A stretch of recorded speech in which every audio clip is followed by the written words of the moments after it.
நண்பர்களுக்கு வணக்கம். நான் எட்டியப்ப சூழன். இன்னைக்கு என்ன செய்தியை பார்க்க போறோம் கேட்டீங்கன்னா, பாஜக கூட்டணியை டிக் அடித்த விஜய். இல்ல சில பேருக்குலாம் ஒரு சந்தேகமே இருக்கும், விஜய் எப்ப பாஜக கூட்டணியை டிக் அடிச்சாரு அப்படின்னு சொல்லிட்டு கேட்பீங்க. அதற்கான ஆதாரத்தை தான் இந்த வீடியோவில் நான் ஒவ்வொன்றும் உங்ககிட்ட கொண்டு வந்து வைக்க போறேன். முதல்ல நம்ம விஜய் அவர்களை பொறுத்த வரைக்கும் இன்னைக்கு சுங்குவார் சத்திரத்தில் காஞ்சிபுரம் மாவட்ட மக்கள் சந்திப்பை நிகழ்த்தியிருக்கின்றார். அங்க என்ன பேசினார் என்ற விஷயத்தை முழுமையா பார்க்கறதுக்கு முன்பாக அவருடைய உரையினுடைய ஒரு நிமிட தொகுப்பை நீங்க பார்த்து வந்துருங்க. இதெல்லாம் யாருக்கு சொல்றோம், எதுக்கு சொல்றோம்னு புரிய வேண்டியவங்களுக்கு புரிஞ்சா நல்லா இருக்கும். ஏண்டா இந்த விஜய தொட்டோம்,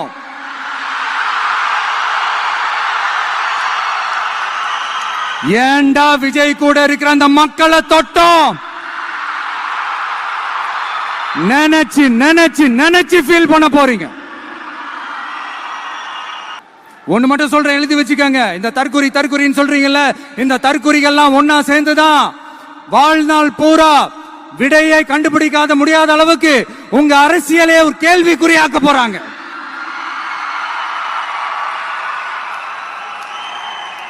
இவங்கெல்லாம் யாரும் இங்க தற்குறிகள்லாம் கிடையாது. இவங்க எல்லாரும் தமிழ்நாட்டு அரசியலோட ஆச்சரியக்குறி. இவங்க எல்லாரும் தமிழ்நாட்டு அரசியலோட அந்த மாற்றத்திற்கான அறிகுறி. சும்மா லாஜிக்கே இல்லாம தற்குறி. இந்த உரையில் இருந்தே பாஜக கூட்டணி அவர் டிக் அடிச்சிருக்கான்ற விஷயத்துக்கான விதையை உங்ககிட்ட நான் சொல்ல ஆரம்பிச்சிடுறேன். இதை கேட்டீங்களா? விஜய ஏண்டா நம்ம தொட்டோம் அப்படின்ற அளவுக்கு நீங்க ஃபீல் பண்ண போறீங்க அப்படின்னு சொல்றாரு. அப்படின்னு என்ன அர்த்தம்? விஜயும் அரசியல் கட்சி தொடங்கினாங்க, விஜயும் மக்களை சந்தித்தாரு. ஆனால் கரூர் சம்பவம் எதனால நடந்தது? விஜய முடக்கணும், விஜய் கட்சியை முடக்கணும் தான் நினைச்சீங்க. இனிமே விஜய் யாருன்றத நீங்க பார்க்க போறீங்க. நான் கூட பாஜக கூட்டணி வைக்க வேண்டாம் தான் நினைச்சேன். அதிமுக வந்தா அதனுடன் கூட்டணி வைக்கலாம், பாஜக வேண்டாம் என்று தான் நினைச்சேன். ஆனா விஜய தொட்டுட்டீங்க. இனிமே ஏண்டா தொட்டோம் அப்படின்ற அளவுக்கு நீங்க ஃபீல் பண்ண போறீங்க அப்படின்னு. ரெண்டாவது, நாங்கெல்லாம் தற்குறியா? இந்த தற்குறிகள் தான் உங்களுக்கு ஆச்சரியக்குறியாக மாற போறாங்க அப்படின்னு சொல்லுவார். அப்படின்னு என்ன தெரியுமா? நபர்ரா விஜய் எல்லாம் பாஜக போய் கூட்டணி வைப்பாரா? அவர் தான் கொள்கை எதிரி அப்படின்னு சொல்லி போட்டாரு அப்படின்னு சொல்லி நீங்க நினைச்சிட்டு இருக்கலாம். ஆனால் இந்த மண்ணில் இருந்து திமுகவை அகற்றி ஆக வேண்டும். அதற்காக என்ன முடிவு வேண்டுமானாலும் எடுப்போம். தமிழகத்தில் இருக்கக்கூடிய ஒட்டுமொத்த மக்களும் ஆச்சரியப்படுகின்ற அளவுக்கு இந்த தற்குறிகள் பாத்தீங்கன்னா ஆச்சரியக்குறியாக மாற போறாங்க அப்படின்னு இந்த பேச்சிலிருந்தே நம்ம எடுத்துக்கலாங்க. அது மட்டும் கிடையாது, இந்த பேச்சினூடே திமுக கொள்கை கூட்டமா இல்ல கொள்ளை அடிக்கிற கூட்டம் அப்படின்னு சொல்லுவார். ஆத்து மணலை எப்படி கொள்ளை அடிச்சாங்க அப்படின்னு சொன்னாங்க. அதோட நெசவாளர்களுக்கு இந்த திமுக என்ன பண்ணிருக்குது அப்படின்னு சொன்னாங்க. அது மட்டும் கிடையாது, பெண்களுக்கு இருந்து சட்டம் ஒழுங்கில் இருந்து எல்லாமே பேசினாரு நம்ம விஜய். ஆனால் பாஜகவை இந்த மக்கள் சந்திப்புல ஒரு இடத்துல கூட வசைப்பாடுவே இல்லைங்க.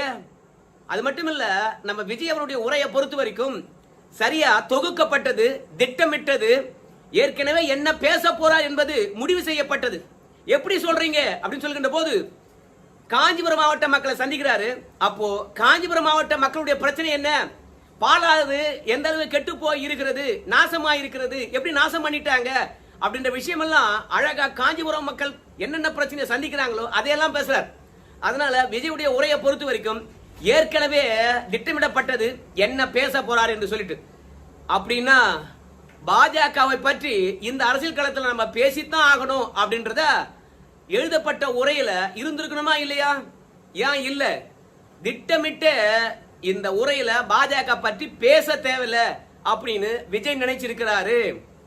ஏன்பா பாஜக பற்றி பேசுறதுக்கு என்னப்பா இருக்குது அப்படின்னு சொல்லிட்டு நீங்க நினைப்பீங்க. ஆனால் அவங்க கட்சிக்காரங்க சமீபத்துல இந்த வாக்காளர் சிறப்பு திருத்தம் இருக்கு இல்லையா, அதை எதிர்த்து போராட்டம் நடத்தினாங்க. இப்ப விஜய்க்கு பாத்தீங்கன்னா இந்த வாக்காளர் சிறப்பு திருத்தமானது சரியானதுன்னு படுதா? அவர் ஏத்துக்கிறாரா? அப்போ மக்களை சந்திக்கிறாரு. முதன்முறையா பாத்தீங்கன்னா இன்னைக்கு பேச போறாரு. ஏற்கனவே விஜயனுடைய தமிழக வெற்றி கழகத்தினுடைய சிறப்பு பொழுதுக்குழு கூட்டம் நடந்தது. அந்த தருணத்துல பாஜக பற்றி பேசினாரு, திமுக பற்றி பேசினாரு. ஆனால் இப்பொழுது பாஜக பற்றி பேசவே இல்லை. நீண்ட இடைவெளிக்கு பிறகு எஸ்ஐஆர் போராட்டத்துக்கு பிறகு இப்ப மக்களை சந்திக்கிறார். அப்ப எஸ்ஐஆர் பற்றி பேசிருக்கலாமே. அது மட்டும் கிடையாது, தமிழகத்தில் இப்போது அரசியல் பண்ணிட்டு இருக்குது திமுக. 2 விஷயத்தை வச்சு அந்த 2 விஷயத்தை விஜய் அவர்கள் பேசிருக்கலாமே. பாஜக எதிராக என்னதுன்னு கேக்குறீங்களா? ஒன்னு, மெட்ரோ ட்ரெயின் கொடுக்கணும் அப்படின்னு சொல்லிட்டு மதுரைக்கும் கோயம்புத்தூருக்கும் மெட்ரோ ட்ரெயின் கொடுக்கணும், பாஜக வஞ்சிக்கிறது அப்படின்னு சொல்லிட்டு இருக்காங்க. இப்ப பாஜகவுக்கு ஒரு கோரிக்கை வைக்கலாம் இல்லையா? அட, அந்த கட்சியில யார் வேணாலும் பேசிருக்கலாங்க. விஜய் பேசினாரா? பேசல. அதே மாதிரி மழையால் நெல் நனைஞ்சு போச்சு, ஈரப்பதம் அதிகமாகி போச்சு. அப்ப அந்த ஈரப்பதம் அதிகரித்த உடனே அதை கொள்முதல் பண்ணணுமே அதிக ஈரப்பதத்துல. அப்ப மோடிக்கு ஒரு வேண்டுகோள் வைக்கலாம்ல, ஏன் வேண்டுகோள் வைக்கல சொல்லுங்க? விஜய் அவர்கள் புரிஞ்சுக்கிட்டாரு. இந்த மதுரை மற்றும் கோயம்புத்தூர் மெட்ரோ விஷயம் பொறுத்த வரைக்கும் திமுக அப்பட்டமா அரசியல் பண்ணுது. எஸ்ஐஆர் விஷயத்திலும் திமுக அப்பட்டமா அரசியல் பண்ணுது. அதே மாதிரி விவசாயிகள் கொண்டு வருகின்ற நெல்லுல ஈரப்பதம் கிடையாது, ஆனால் விவசாயிகள் கொண்டு வருகின்ற நெல்ல ஈரமாக்குனதே திமுக தான் அப்படின்னு புரிஞ்சிட்டு இருக்காரு. அதனால இந்த மக்கள் சந்திப்புல பாஜக தொடர்பாக ஒரு வார்த்தை கூட எதிர்த்து பேசவே இல்லைங்க. ஆனால் இதே விவசாயிகள் பிரச்சனையை நம்ம விஜய் அவர்கள் பேசுறாரு. பரந்தூர்ல இருக்கக்கூடிய விமான நிலையம் பற்றி பேசுறாரு. விவசாயிக்கு பின்னாடி இருப்பேன் அப்படின்னு சொல்றாரு. அது மட்டும் இல்ல, விவசாயிகள் நெல்லு நனைஞ்சு போச்சுன்னு சொன்னாங்கல்ல, அந்த நெல்லு நனைஞ்சு போச்சு என்று சொன்ன விஷயத்துல திமுக அரசாங்கமானது விவசாயிகளை வஞ்சித்து விட்டது. பாஜக வஞ்சித்து விட்டதுன்னு சொல்ல, திமுக வஞ்சித்து விட்டது. சரியான நேரத்துல நெல்லை கொள்முதல் பண்ணல அப்படின்னு திமுக மீதுதான் குற்றச்சாட்டு வைக்கிறாருங்க. எந்த இடத்திலும் சரி பாஜக பற்றி பேசவே இல்லைங்க. இதுல இருந்து உங்களுக்கு என்ன தெரியுது? விஜய் அவர்களை பொறுத்த வரைக்கும் ஒன்று நன்றாக உணர்ந்திருக்கின்றார். என்ன உணர்ந்திருக்கான்னு கேட்டீங்கன்னா, திமுகவை தனித்திருந்தோம் என்றால் வீழ்த்த முடியாது. அதனால ஒரு கூட்டணிக்கு ஆசைப்படுறார். அந்த கூட்டணி போக போக அரசியல் கள நிலவரம் மாற மாற யாருடன் வேண்டுமானாலும் நம்ம கைகோர்க்கலாம். அதனால தேவையில்லாம பாஜகவை விமர்சிக்க வேண்டாம் அப்படின்னு நினைக்கிறார். அது மட்டும் கிடையாது, அமித்ஷா தெல்ல தெளிவாக பாத்தீங்கன்னா விஜய் கிட்ட சொல்லியிருப்பார் என்று நான் நினைக்கிறேங்க. ஏன்னா விஜய் அவர்களே, தேவையில்லாத விமர்சனம் பண்ணாதீங்க. நடக்க போறது சட்டமன்ற தேர்தல். எங்களை பத்தி பேசி ஒன்னும் ஆக போறது கிடையாது. அது மட்டும் கிடையாது, திமுக மீது பழி போடுறாரு. எப்படி இது சமூக நீதி கட்சியா? சாதியை வளர்த்துக்கிட்டு மதத்தை வளர்த்துக்கிட்டு அப்படின்னு சொல்லிட்டு நீங்க எல்லாம் பாத்தீங்கன்னா எங்களை தற்கொலைன்னு சொல்ல தேவையில்லை. நீங்க எப்படி எல்லாம் மக்களை பிரிச்சு வாக்க வாங்குறீங்க அப்படின்னு சொல்லிட்டு சாதிக்கோ மதத்துக்கு எதிரான கட்சி திமுக சொல்லிட்டு இருக்குது. ஆனா அந்த சாதி மதத்தை வச்சு மக்களை பிரிச்சு ஓட்டு வாங்குது திமுக அப்படின்னு திமுக மீது தான் குற்றச்சாட்டு வைக்கிறார். பாஜக பக்கமே கையில பிரச்சனை எடுக்கவே இல்லை. அதனால எனக்கு தெரிஞ்சு நம்ம விஜய் அவர்களை பொறுத்த வரைக்கும் பாஜக கூட்டணியை டிக் அடிச்சிருக்கிறார் அப்படின்னு தான் நான் நினைக்கிறேங்க. அது மட்டும் கிடையாது, திமுகவுடைய கொள்கைகள் என்ன அப்படின்னு பட்டியலிடுகின்றார். நம்முடைய கொள்கைகள் என்ன என்று பட்டியலிடுகின்றார். ஆனால் கொள்கை எதிரியா இருக்கக்கூடிய பாஜகவுடைய கொள்கையை விமர்சனம் பண்ணணுமா இல்லையா? அது மட்டும் இல்ல, மக்கள் சந்திப்புல கிட்டத்தட்ட ஒரு 30 நிமிஷம் உரையாற்றுகின்றார். அந்த உரையில ஒரு இடத்துல தெல்ல தெளிவாக விஜய் சொல்றாரு, அரசியல் எதிரி யாரு, அதே மாதிரி கொள்கை எதிரி யாரு என்பதை தெல்ல தெளிவாக சொல்லிட்டு தான் நம்ம அரசியல் களத்துக்கே வந்திருக்கிறோம். நம்மளை பார்த்து தற்குறியா அப்படின்னு ஒரு வார்த்தை மட்டும்தான் சொல்றாரு கண்டி. மற்றபடி பாஜகவுக்கு எதிராக விஜய் அவர்கள் பேசல. ஏன்னா கஷ்டமான நேரத்துல அதிமுக பாஜகவை கை கொடுத்தது. நயனா நாகேந்திரன் கூட பாத்தீங்கன்னா விஜய் அவர்களை விமர்சனம் பண்ணி இருந்தார். என்னையா இது, விஜய்க்கும் திமுகவுக்கு தான் போட்டியா, ஒரு கவுன்சில் கூட கிடையாது அப்படின்னு சொல்லியிருந்தார். ஆனால் விருப்பப்பட்டிருந்தா நாங்க ஒரு கவுன்சில் கூட இல்லை என்பது எங்களுக்கு தெரியும். ஆனா பாஜக இந்த மண்ணுல 82 இருந்து இருக்குது. 82 இருந்து சுயமா நின்னு எத்தனை எம்எல்ஏக்கள் பெற்றீங்க, எத்தனை கவுன்சிலர்கள் பெற்றிருக்கீங்க, எங்களை விமர்சனம் பண்றதுக்கு உங்களுக்கு என்ன தகுதி இருக்குது அப்படின்னு கூட பாஜக விமர்சனம் பண்ணிருக்கலாம். ஆனால் ஒருபோதும் தமிழகத்துல மதவாதத்துக்கு இடம் கிடையாது, பிரிவினைவாதத்துக்கு இடம் கிடையாது அப்படின்ற வார்த்தையை அவர் பயன்படுத்தவே இல்லை. பாஜக மீது ஊழல் புகார் சொல்ல முடியுமா? சொல்ல முடியாது. கேடுகட்ட நிர்வாகம் சொல்ல முடியுமா? சொல்ல முடியாது. சட்டம் ஒழுங்கு சொல்ல முடியுமா? சொல்ல முடியாது. பாஜக மீது பேசணும்னா இல்ல பழி போடணும்னா ஒன்னே ஒண்ணு தான், தமிழகத்தை பாஜக வஞ்சிக்கிறது. நீட் இல்ல நீட்டு, அது பாஜக இன்னும் தமிழக அரசு பள்ளி மாணவர்கள் மீது திணிக்குது. ஏழை எளிய மாணவர்கள் பார்த்தா நீட்ல பாஸ் பண்ண முடியல. இன்னும் கூட நீட்டை பாத்தீங்கன்னா மத்திய அரசாங்கத்தினால் விலக்கிக் கொள்ள முடியல. ஆளுங்கட்சி தான் கண்டுக்காம விட்டுச்சு. நாம அப்படி இருக்க மாட்டோம். ஆட்சிக்கு வந்தா நீட்டை நீக்குவோம், அந்த ஒன்றிய அரசாங்கத்தை பல்லு மேல நாக்கு போட்டு கேட்போம் அப்படின்னு வந்து நீட்டு விஷயத்தை பத்தி பேசலாம் இல்லையா? இல்ல கல்விக்கான நிதியை தரல அப்படின்னு சொல்றாங்களே திமுக, அதை கூட சொல்லாம இல்லையா? இல்ல மும்மொழியை திணிக்குது பாஜக அப்படின்னு சொல்லாம இல்ல. ஆனா இந்த எந்த குற்றச்சாட்டும் விஜய் அவர்களை பொறுத்த வரைக்கும் இன்னைக்கு மக்கள் சந்திப்புல பாஜக மீது வைக்கல.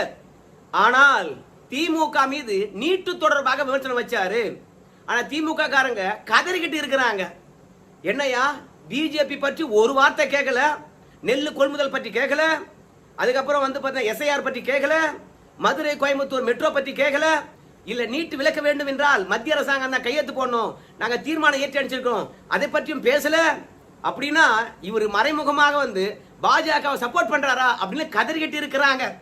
ஆனால் நீட்டு தொடர்பாக வருவாங்க, ஒத்த கையெழுத்துல நீட்டை நீக்கிடுவோம்னு சொல்லிட்டு அலப்பற பண்ணுவாங்க. நாங்க அப்படி கிடையாது அப்படின்னு சொல்லிட்டு திமுகவை தான் நீட்டு தொடர்பாக தொடர்படுத்தி பேசுவார். மொத்தத்துல அந்த எனக்கு தெரிஞ்சு ஒரு 30 நிமிடம் உரையாற்றுகிறேன்னு நினைக்கிறேன். அந்த 30 நிமிட உரையில ஒரு இடத்துல கூட மோடி, அமித்ஷா, பாஜக, தமிழ் மண்ணுக்கு அந்த கட்சி ஏன் அப்படின்னு அவரு குறிப்பிடவே இல்லை. இந்த முறை பாஜக விமர்சனம் பண்ணவே இல்லை. பாஜக பக்கம் கண்டிப்பா நெருங்குகின்றார், பாஜக கூட்டணியை டிக் அடிச்சிருக்கின்றார் என்ற விஷயம் எனக்கு நல்லா தெரியுது. ஆனால் விஜய் அவர்களை இப்படியே நல்ல விதமாகவே கொண்டுகிட்டு போனோம். ரெண்டாவது, விஜய் அவர்கள்கிட்ட யாரு பேசினா விஜய் அவர்கள் வந்து ஓகேவோ இல்லை எதிர்ப்போ சொல்லுவாரோ அவங்க பேசணும். மற்றவங்களாம் வாய் மூடிட்டு இருந்தாங்கன்னா கண்டிப்பா விஜய் கட்சியானது அதிமுக பாஜக கூட்டணி வருவதற்கான வாய்ப்பு இருக்கிறது. ஏன்னா வழக்கம் போல விஜய் அவர்களை பொறுத்த வரைக்கும் இன்னைக்கும் மேடையில 2 பேருக்கு தான் போட்டின்றாரு அப்படின்னு வந்து இங்க அரசியல் விமர்சனம் சொல்றாங்கல்ல, அவங்க எல்லாம் சொல்றாங்க. ஆனால் விஜய் அவர்களை பொறுத்த வரைக்கும் இன்னைக்கான மக்கள் சந்திப்புல அந்த வார்த்தை கூட சொல்லல. நான் அடிக்கடி ஒன்று சொல்லுவேன், என்னது முடியும் போது அப்படின்னு சொல்லுகின்ற போது அதை எதிரே இருக்கக்கூடிய மக்களை சொல்ல வைக்கிறார். ஆனா விஜய் அவர்களை பொறுத்த வரைக்கும் இந்த முறை சொல்லவே இல்லை, ஒரு முறை கூட சொல்லல. ரிப்பீட் தான் சொல்றாரு. அதுக்கு கீழே இருக்கிறவங்க வந்து ஒன்னு திமுகவுக்கும் தவேகாவுக்கும் தான் போட்டி, ரிப்பீட் திமுகவுக்கும் தவேகாவுக்கும் தான் போட்டி அப்படின்னு கீழே இருந்த மக்கள் சொன்னாங்க, தொண்டர்கள் சொன்னாங்க. ஆனால் விஜய் அவர்களை பொறுத்த வரைக்கும் சொல்லவே இல்லை. அதாவது அரசியல் களத்தில் இருக்கிறவங்க பேசுகின்ற ஒவ்வொரு வார்த்தைக்குள்ளேயும் ஒரு உள்நோக்கம் இருக்கும். கண்டிப்பாக அந்த உள்நோக்கத்தை புரிந்து கொண்டா மட்டும்தான் அடுத்தது கூட்டணி எப்படி அமைய போகுது என்ற விஷயத்தெல்லாம் நாம தெள்ள தெளிவா புரிஞ்சுக்கலாம். யதார்த்தமாக ஏதோ மேடையில ஏறினாரு, அவருக்கு வாய்க்கு வந்ததெல்லாம் பேசிட்டு போனாரு அப்படின்லாம் சொல்லவே முடியாது. ஏன்னா ஏற்கனவே உரையானது எழுதப்பட்டு விட்டது, திட்டமிட்டப்பட்டு விட்டது, இதை தான் பேசணும் என்று வலியுறுத்தப்பட்டு விட்டது, எழுதி கொடுத்ததை மனப்பாடமும் பண்ணிட்டாரு, அதை மேடையிலும் பேசிட்டார். அதனால பாஜக கூட்டணியை டிக் அடிச்சிருக்கிறாரு. நீங்க ஏத்துக்கிட்டா ஏத்துங்க, ஏத்துக்கிட்டா போங்க, இதான் கலை யதார்த்தம்.